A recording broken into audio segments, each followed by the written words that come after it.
welcome back. We are doing the next of the interviews, and we're meeting with Judd. Hey guys. That is Judd. Judd is a intermediate player who plays when he's available.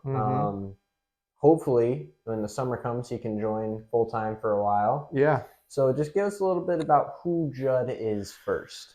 Well, Judd is dear friend of all who regularly sit at the table. I currently spend the majority of my time out of state at university, as all of my friends decided to go to the same university. So I'm very much looking forward to the summer. But I major in engineering. I've designed a couple D&D related things, also something for Spencer that maybe you'll get to see in a video. But yeah, I think when it comes to D&D, I enjoy the characters. If you've heard me on the podcast, you've probably heard some obscure voice that I've done. Most recently, a merchant who both hates and loves his wife. Yeah, that's kind of the basic summary. So most recently, as in 2 weeks, 2.5 weeks ago, started as a first NPC of this big fat drunkard at a bar, challenging to a competition, which I think it was rigged. Just throwing that out there.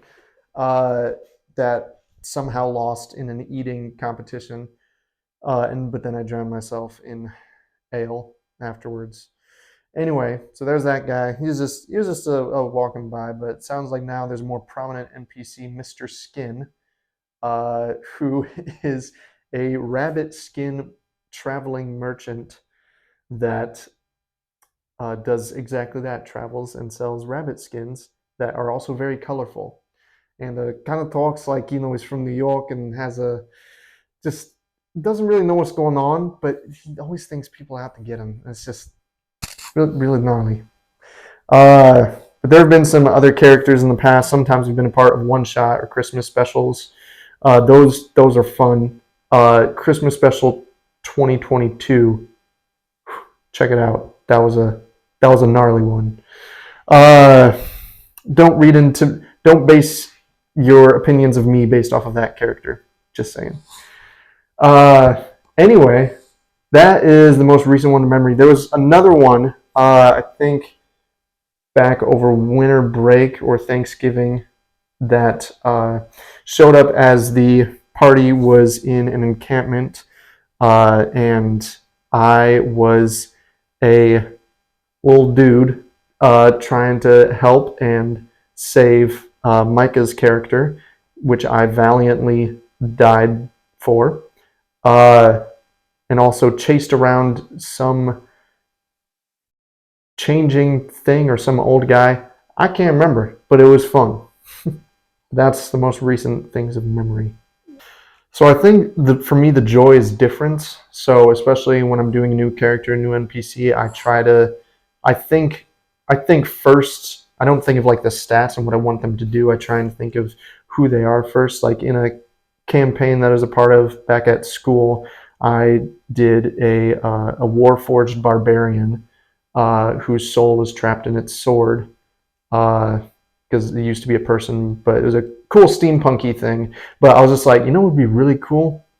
A robot that used to be human and now just gets super angry. But I think what comes to mind first is the personality, and then I kind of form the character and the stats around that. But I still love the aspect of getting to just build every like nitpicky piece of the character and have their personality match their strengths and weaknesses in combat and such. Like way back, this was before podcast days.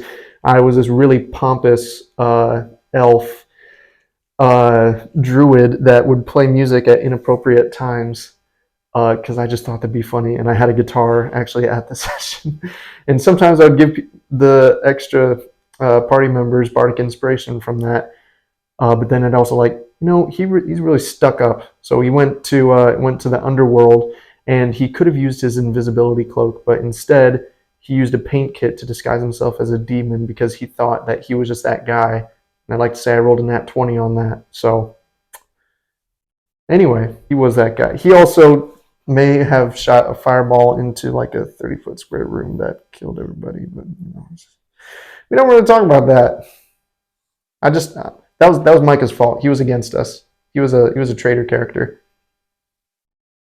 Anyway, D&D, I think it's the essence of it is the time spent together.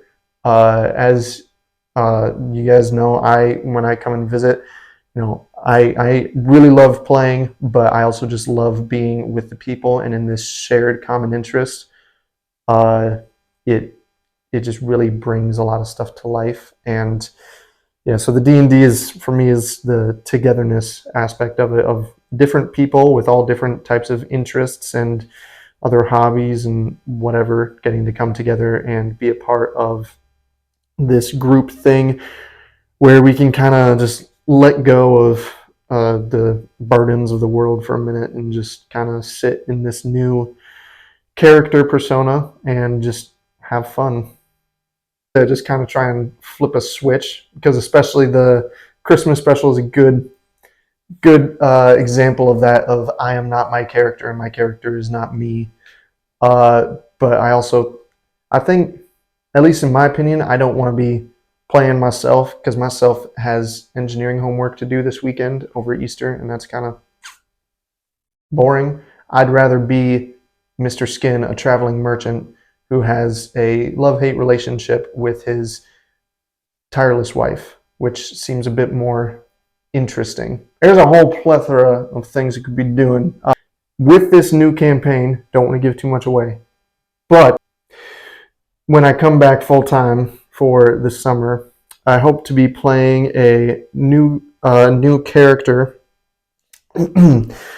that I would say in essence is different from my regular play style. Not to say that I have a set play style, but normally, because I go based off of personality, I still play like a wide range of character styles, but I think I could still broaden that a good bit and use this summer as an opportunity to learn something new in terms of character class or race or traits, double class. There's a lot of different things, but I want to get experimental. I will say, so I've got a good group of guys that I play with, and they're all very knowledgeable of D&D. My roommate wrote an amazing campaign that has spanned over a long time and has been filled with a lot of fun. But I would say the difference is none of them do voices really as much. My roommate does, because he's funky like that, but they don't really do it as much. But I think we get the attack combos that happen in that campaign, not gonna lie, is quite something. We have had like full cinematic action battles in the pits of the underworld, and it's been quite gnarly. And there's been times where of like standing up and just like yeah, just getting excited in the moment. I gave little bits of input in possible ways to construct the new table. Besides that, having been gone, I haven't had a whole big hand yet in doing really anything with the new table. But I'm hoping to be more a part of that this summer. I'm looking forward to that, because I think having a D&D table is definitely something that really adds to the experience. But this has got camera look. This has got like areas and things where you can like roll your dice, and it's got like the battle map here, and it's got like the head spot for the DM. Like that's pretty sick. And it's like it's got lights. It's got lights and plugins underneath where I'm charging my phone. That's pretty rad. So yeah. And one thing that I think really ties with D&D is I love to 3D model and design. And so I've designed some D&D related things. I had designed printed, then broke a 6-foot great sword that I had made. I had taken it with me in the car, and the sun through the car warped it, which was very sad. But also designed some other things. I've tried to design Star Wars dice sets, dice towers, a chain sword uh, of such. But I think that that's something that I do outside that really pairs well with D&D, another hobby that goes into it. I have a podcast back at my university with a fellow friend where we talk about theology together. But it's a lot of fun. I enjoy it. But praying to the dice gods has a whole other new level of fun and engagement, which is pretty cool. We got 6 weeks left of school, so we're looking at late May. Yeah, I'm looking forward to it, man. It's gonna be really good. On the table, we also have some T-shirts and merch that we are selling. The link to that will be in the description, as well as links to the podcast and YouTube that Judd is a part of outside of Praying to the Dice Gods. Any final remarks? Keep the good dice rolling.